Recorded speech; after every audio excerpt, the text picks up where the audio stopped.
given all of your research and everything you know about how our data is used, and just want to bring this down to a level where all of our data is online now, how do you manage, your relationship with technology?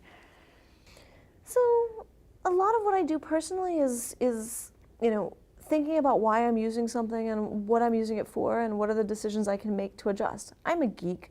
I still run my own email server. I don't use anybody else's services. What about your news and information? Because the way you make it sound, I feel like I can't trust anything that pops up on my feed or on my Google search without thinking, they think they know me. Part of it is the fun that I have in resisting it. But I have the luxury of being able to do that. I'm that person who reads news from across the spectrum and tries to triangulate. But I recognize that that's a privilege. That's a privilege of time, that's a privilege of resources. And so that's where I struggle, because I actually think that I'm in a much better place. And yet I know that there are still limitations to that, but I'm in a much better place.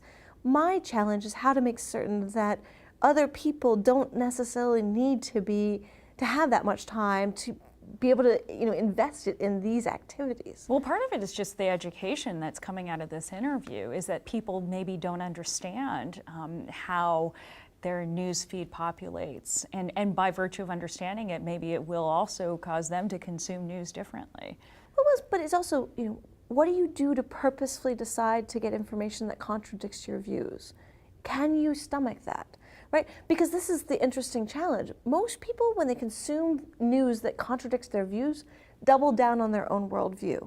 The hardest thing to do is to use information to be empathetic to somebody else, to truly understand. And if we actually want to solve a lot of these challenges, we need to actually introduce empathy into this whole process.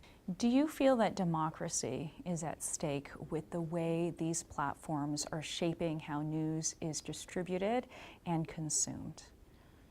I think democracy is at stake right now, but I don't think it's simply about these technologies. I actually am far more concerned about how the existential crisis of what journalism has been going through for the last 10 years has destabilized journalism and made it really challenging for all sorts of incentives. I mean, news media has been financialized. That's causing massive challenges at every level. And this, it's local news challenges, et cetera.